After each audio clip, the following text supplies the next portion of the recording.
두 종류의 예배라고 하는 제목으로 말씀을 선포합니다. 예배 잘 드려서 복받는 여러분 되기를 바랍니다. 성경의 역사를 여러 면에서 우리가 정리할 수 있는데 한 면이 바로 예배로 시작해서 예배로 끝나는 것을 볼 수가 있습니다. 창세기 3장에 타락으로 시작을 합니다. 그리고 신락은 다시 말해서 에덴 동산을 쫓겨나가고서 처음에 나오는 것이 예배 이야기입니다. 왜 그랬을까요? 예수님이 재림하셔서 구원을 완성하실 때 예배로 계시록이 끝납니다. 왜 그랬을까요?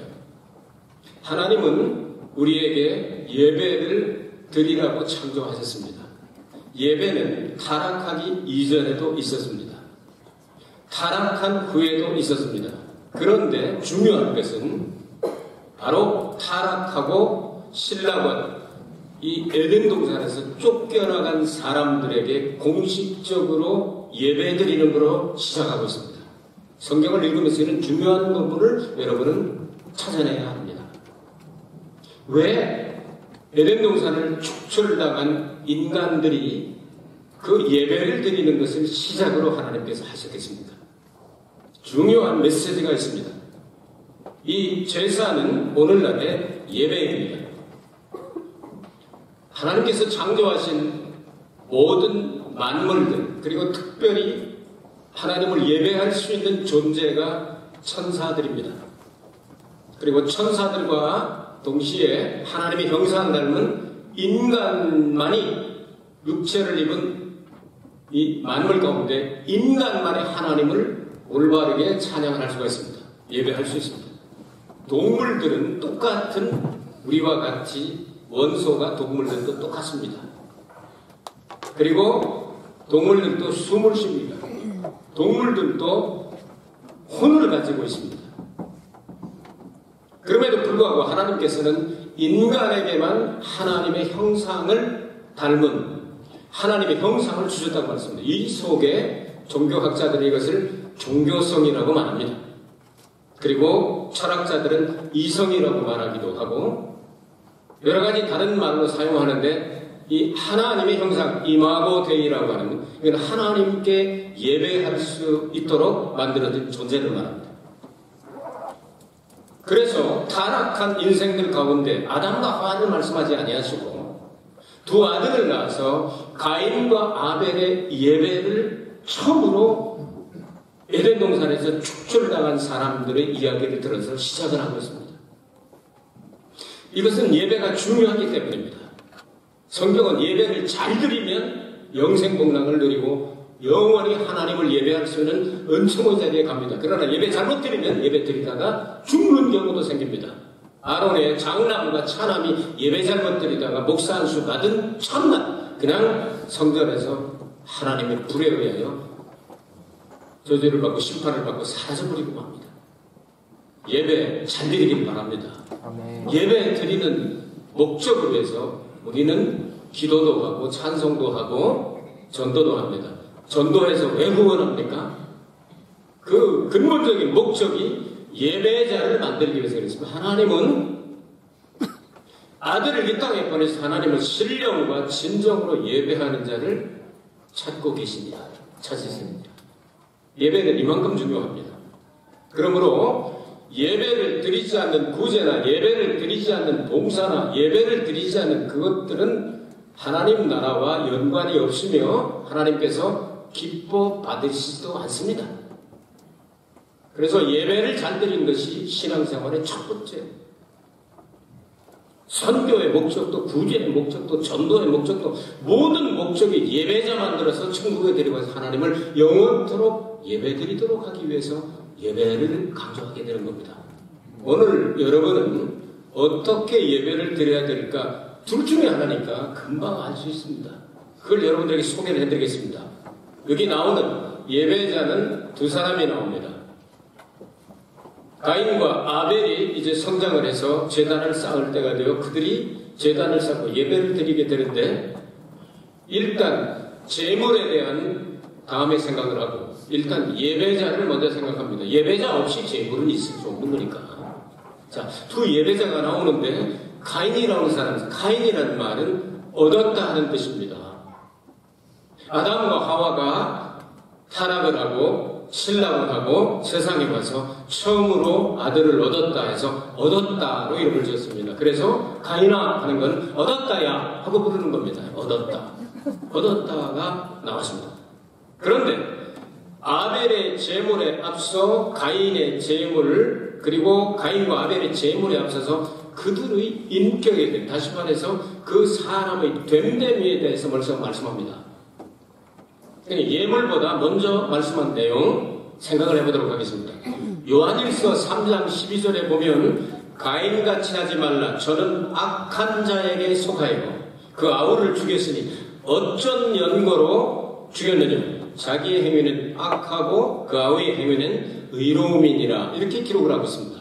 다시 말해서 악한 자, 사탄이죠. 사탄에 속하여 사탄의 사주를 받아서 결국은 동생을 때려 죽였다. 이렇게 말씀합니다. 유다서 1장 11절에도 그와 같은 악한 길이었다. 가인의 길을 가지 말라. 이렇게 말씀하고 있습니다. 일단 예배자가 예배자의 그 인격을 성경을 말씀하고 있는데 이 사람은 틀려먹었다. 아예 예배에 준비가 안 돼 있다. 예배자로 되어 합당치 않다. 이 사람 뭘 가지고 와서 드려도 하나님 받지 않는다 하는 내용이에요. 그 성경은 잠언서 15장 8절에도 그래서 악인의 제사는 여호와께서 미워하셔도 정직한 자의 기도는 그가 기뻐하시느니라. 아멘. 악한 사람이 악한 사상을 가지고 아무리 예배 형식을 많이 취하고 예배에 참여한다 할때 하나님께서 그걸 미워해서 안 받으시고요. 근데 의인의 기도, 정말 하나님을 의지하고 정직하게 살려고 애쓰는 정직한 자의 기도는 하나님이 기뻐 받으시느니라. 아멘. 여러분이 정직한 자가 되어서 기도하는 족족 응답되기를 원합니다. 아멘. 그리고 여러분이 기도할 근력이 없고 기도할 능력이 없으면 여러분이 너무 힘들어서 아이고 주여 하는 신음소리를 듣고도 응답받게 되기를 주의 이름으로 축원합니다.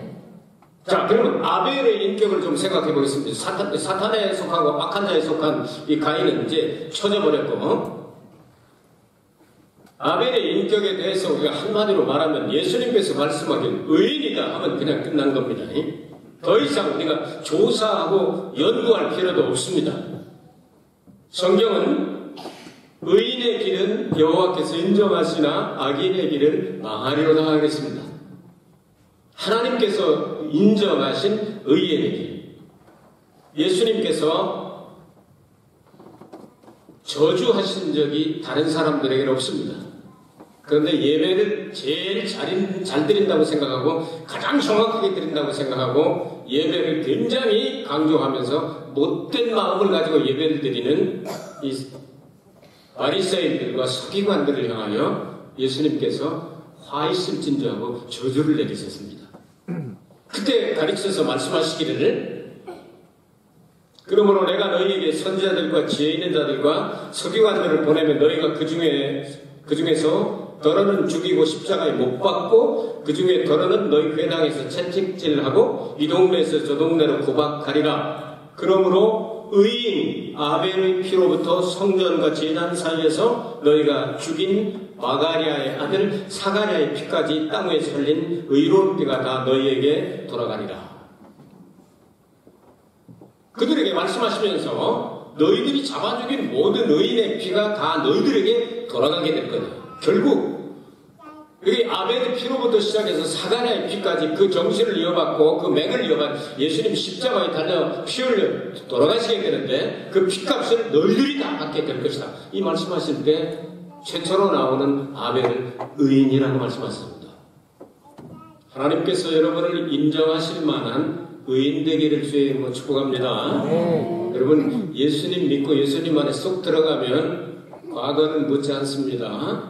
현재만 묻습니다. 지금 내가 예수님 안에 있느냐고 지금만 묻습니다. 과거는 해방받았고 여러분 정말 하나님께서 속죄해 주셨으니까 믿음으로 그냥 못 이기는 척하고 아멘하고 들어오시고, 지금부터는 중요합니다. 예수님 안에 있으면 예수님 향기를 나야 되고, 예수님 닮아야 되고, 예수님 가라사대 하면 가시고, 설하사대 하면 쓰시고, 기라사대 하면 기시고, 죽으라사대 하면 죽으시고, 아멘? 요렇게 하는 게 예수님 안에 있는 겁니다. 이런 사람을 가리켜 성경은 믿는 자, 의인이라고 말합니다.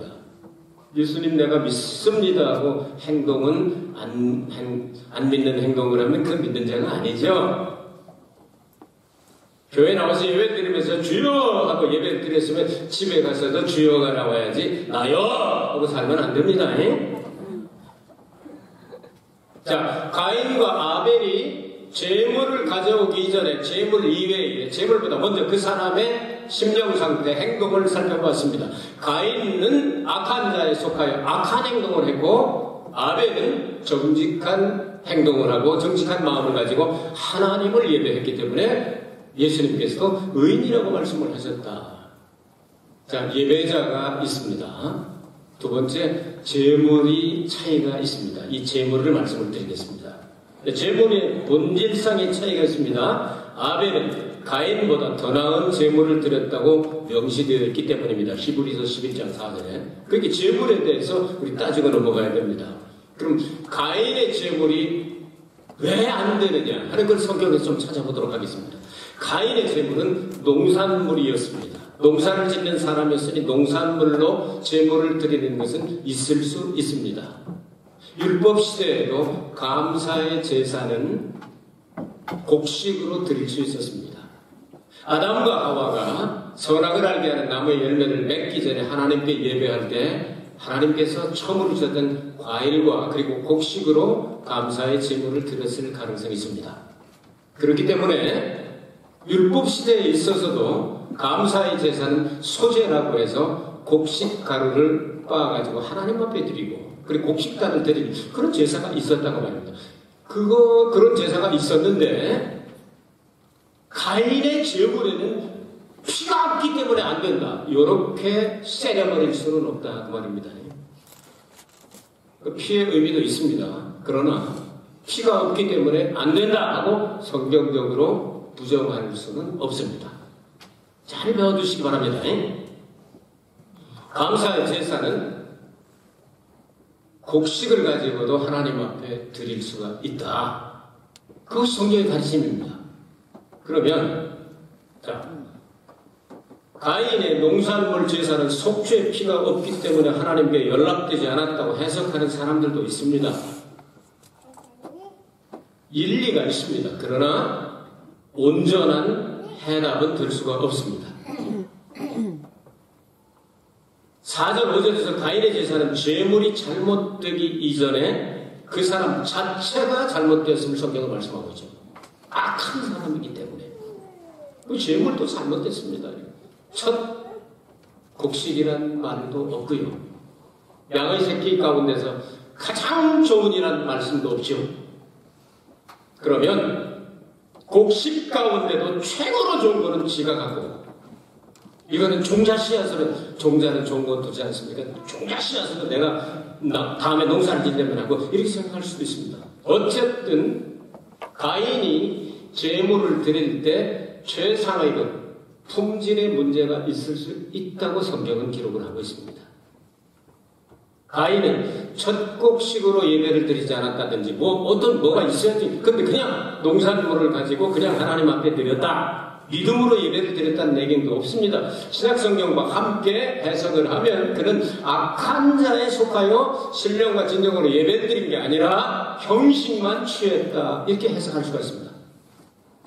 자, 그럼 아벨의 제물을 생각을 해보도록 하겠습니다. 어쨌든 가인의 제물은 피 흘려 속죄하는 속죄 신앙으로 연관성을 찾기 어려울지라도 영적인 연관성을 배제할 수는 없다. 다시 말해서 피 흘리는 제사를 안 드렸다고 해서 속죄 신앙이 없다고 이야기할 수는 있습니다. 그러나 그 이외에도 영적인 예배를 드리는 잘못된 연관성이 있다라고 말할 수 있다. 자, 아벨의 제물까지 설명하면 이제 알게 됩니다. 여호와께서 아벨과 그 제물을 연합하셨으니 라고 기록된 점을 보아 아벨도 역시 그의 제물보다 앞서서 제물은 제사를 드리는 제주가 있어야 가져오는 거 아닙니까? 그러니까 아벨과 제물을 연합하셨더랍니다. 제물만 연합하신 게 아닙니다. 그는 양의 첫 새끼를 하나님께 드렸습니다. 가장 귀한 것을 정성껏 준비해서 하나님께 드렸습니다.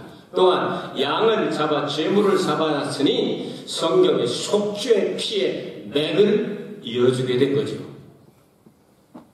자, 이것을 생각하게 될 때 이 속죄의 피가 어디서부터 아벨은 알았을까? 성경에서 제일 먼저 나오는 것은 창세기 3장 21절입니다. 하나님께서 범죄한 그들의 수치와 죄와 그 부정하고 더러운 것을 덮어주시려고 가죽옷을 만들어서 입히셨다. 가죽옷을 만들 때 성경의 맥을 보면 양가죽옷을 입혀서 만들어주셨겠죠. 어린 양 예수 그리스도를 가르쳐 주셨죠. 이제부터 너희들이 죄를 속하는 속죄 제사를 드릴 때는 반드시 예수께서 오실 때까지 그림자로 나타나는 하나님이 지정한 동물의 피를 흘려서 제단을 쌓아야 내가 응답을 해주겠다. 그리고 속죄해주겠다. 하나님이 가르쳐 주셨겠죠. 그것을 아담과 하와는 가정 예배를 통해서 그리고 가인과 아벨에게 가르쳐 주지 않았겠습니까? 그래서 더 나은 제물, 더 훌륭한 제물, 이런 제물을 드렸기 때문에 하나님께서 아벨과 그의 인격과 그 사람됨과 그리고 제사를 연합하셨다. 이렇게 말씀을 했습니다. 그러므로 이 제물 가운데서 첫 번째 생각하길 원하는 것은 감사의 제사를 드릴 수 있는 곡식 제사도 가능하지만 두 번째 생각하길 원하는 것은 속죄와 연관되어 있는 속죄 제사에서도 이것은 불합격이고 감사의 제사에서 불합격이고 한 가지 나옵니다. 여러분 농사를 지으려면 농사 지을 때 곡식을 딱 심어놓으면 곡식이 한밤 자고 나면 이쪽 밭에다 심었는데 저쪽 김서방네 밭에는 다 옮겨가서 있습니까? 그런 거 보신 적 있어요? 없죠? 심어놓으면 그대로 그 자리에 있습니다. 이것은 기복신앙, 정착신앙을 상징하는 말입니다. 그래서 가나안 땅에 들어가서도 여러분 이스라엘 백성들에게 농사짓는 법을 배워서 배우긴 했지만 원래 주셨던 직업은 이스라엘 백성들에게 이 목축업을 중심으로 주신 겁니다. 자, 그러면 이 곡식으로 농사를 짓는 사람은 어떤 것이냐면 땅 속에다가 모든 곡식은 뿌리를 박습니다. 박아서 그 다음에 이제 올라와서 열매가 되는데 나는 이 세상이 좋사오니 땅에다가 짱을 받고 머리통을 받고 여기서 살다가 여기서 죽기를 원하옵나이다 하는 게 기복신앙입니다. 예수 이용해서 잘 먹고 잘 살고 세상 것 막 누리고 이렇게 하다가 정말 망신 다 시켜버리고 이러고 사는 사람들을 기복신앙자라고 말합니다. 예수님 믿고 축복받는 것은 정해진 일입니다. 그걸 목적으로 살면 안 됩니다. 그의 나라와 그 일을 구하면 이 모든 것을 더해 주십니다. 필요한 거 있으면 구하세요. 그러나 목적을 바르게 하시길 바랍니다. 이 땅에서 잘 먹고 잘 살겠다고 기복신앙 가진 사람들은 이 농산물을 가지고 가인을 통해서 대표자를 삼은 겁니다. 그래서 성경에 타락하고 에덴 동산에 쫓겨난 사람들을 여기다가 두 사람을 지금 등장시키는 거예요. 이걸 읽을 줄 알아야 돼요. 그러면 이 양을 기르는 목축업을 했던 아벨을 한번 생각해 보기 바랍니다. 이름은 고모란 뜻입니다. 한숨 딱 쉬고 끝난다는 그런 뜻입니다. 짧은 인생이죠. 공허하게 그냥 비었죠. 이 세상은 내가 채울 것이 아무것도 없습니다. 이 공허한 마음, 하나님으로 채워지길 원하고 나는 하나님 나라에 가길 원합니다 하는 이 신앙을 가지고 양을 길렀습니다. 양은 잠시도 제자리에 머물러 있는 짐승이 아닙니다. 아니, 자는데요. 잘 때도 움직입니다.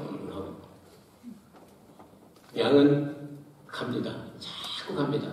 풀밭을 향하여 갑니다. 물을 향하여 갑니다. 움직이는 신앙. 순례자의 신앙, 나그네 신앙입니다. 한 곳에 정착하지 아니하고 움직여서 하늘나라에 가길 원합니다. 그리고 제물로 됩니다. 제물을 내놓고 이걸 내가 다 태워서 하나님 앞에 드립니다. 나는 지금 하늘나라에 가고 싶습니다. 그러나 근수가 너무 무거워져서 요즘 못 올라갑니다. 주여 나를 받아주시되 대신 양이 죽임을 당하고 태워서 그리고 향기가 올라갑니다. 내 마음 아시죠? 내 마음 굴뚝 같습니다. 이 연기와 같이 하늘나라에 올라갈 걸 나는 믿습니다. 하고 드리는 게 바로 짐승의 번제 제사입니다. 이 세 가지를 여러분이 발견했으면 좋겠습니다. 감사의 제사도 드릴 수 있다. 피의 제사는 속죄의 연관성을 우리에게 가르쳐주기 위함이다. 또 하나는 기복신앙은 다메다. 순례자의 신앙, 나그네 신앙을 가지고 언제나 아브라함도 나그네, 이삭도 나그네, 야곱도 나그네, 계속 나그네를 가리킵니다. 예수님 나그네 대장이고 홈레스 대장이셨습니다. 예수님 어디 계십니까? 하고 질문할 때 예수님께서 답변하셨습니다. 여우도 굴이 있고 공중에 나는 새도 깃들일 곳이 없지만은 인자는 머리둘 곳이 없느니라. 이 긴 문장을 가장 요약해서 쓸 사람 하면 영어로 홈레스 하면 됩니다. 그죠? 이런 신앙을 가지고 살려는 거예요. 이 땅에 살고 있지만 여기다 뿌리 박지 말고 양처럼 움직이면서 천국을 향하여 날마다 전진하는 거예요. 이걸 가리키기 위해서 재물 2개를 비교하신 겁니다. 아멘. 그래서 여러분 타락하고 에덴 동산 축출 당하자마자 가인과 아벨 이야기가 나오는 겁니다. 세 번째로 두 사람의 후예를 생각해 봅시다. 두 사람의 재주가 있었죠? 두 사람의 재물이 있었죠? 이제 세 번째로 두 사람의 후예들을 생각해 보겠습니다. 가인은 동생을 죽이고도 자기가 아우를 지킵니까? 하고 참 싹이 없죠? 하나님께 반항하고 거짓말을 지어내는 악한 자였습니다. 마귀의 속한 자였습니다. 그는 저주를 받고 저주받는 땅에서 유리합니다. 일본 말하면 사스라이도 이렇게 저렇게 움직이죠. 그리고 불평 원망이 가득한 인물이 되었습니다. 예, 한번 여러분들에게 말씀을 드렸습니다. 입 끝자 옆에다가 형이라고 하는 글자를 쓰면 저주라고는 주차가 됩니다. 동생이 입을 벌리고 저주받을 짓을 하고 내가 동생을 지키는 자고 떠들고 지랄하지 않았습니다. 형이 그렇게 했습니다. 그래서 입구 옆에다가 형용자를 쓰면 저주받을 주차가 됩니다. 최초에 정말 저주받을 사람이 이 사람이지 않습니까? 그 저주받았습니다. 그러나 하나님께서는 긍휼히 여기사 집행유예 기간을 주셨습니다. 이제 내가 이렇게 벌을 받게 됐으니 저주받았으니 가는 데마다 사람 때려 죽일 겁니다. 근데 아니다. 네가 이 세상을 떠날 때까지는 때려 죽이지 못하다 표를 하나 주겠다 하고 도장을 그냥 맞박에다 찍어가지고 집행유예 기간을 줬습니다. 죽을 때까지 너는 사람들한테 얻어맞아 죽는 게 아니고 너는 고통을 당하게 될 것이다. 하나님은 동생을 때려 죽이기 전에 분명히 말씀합니다. 네 죄가 문 앞에 엎드려 있다. 그 엎드려 있다는 단어가 뱀이 또아리를 들고 기다리고 있다는 뜻입니다. 사탄. 이거 참 오묘하지 않습니까? 너희 집 앞에 죄가 엎드려 있다는 마치 구세한다는 이 엎드려 있다는 단어가 뱀이 여러분 있다 이 말. 그러면 그걸 처리하라 그러거든요. 네가 이 죄를 다스릴지니라. 이걸 없애버려야 됩니다. 하는 대로 쫓아버려야 됩니다. 잡아버려야 됩니다. 그런데 그놈을 밟고 그놈한테 물려서 죽게 만듭니다. 일본 성경에는요, 그 죄가 그냥 고이시다우라는 단어를 사용했습니다. 얼마나 사모하는지 죄가 이 가인의 마음속에 들어가서 너하고 친구가 돼가지고 죄를 가지고 악한 짓 많이 하자 하나님한테도 원망하고 동생 보면 다 쳐 죽이고 못된 짓 하자 하고 이렇게 사모하는 마음을 가지고 달려든다고. 그러니 네가 죄를 다스려라. 받아들이지 말고 이렇게 말씀하셨는데도 가인은 하나님 말씀을 안 듣기로 결심을 했죠. 저주와 멸망을 받아야 마땅하지.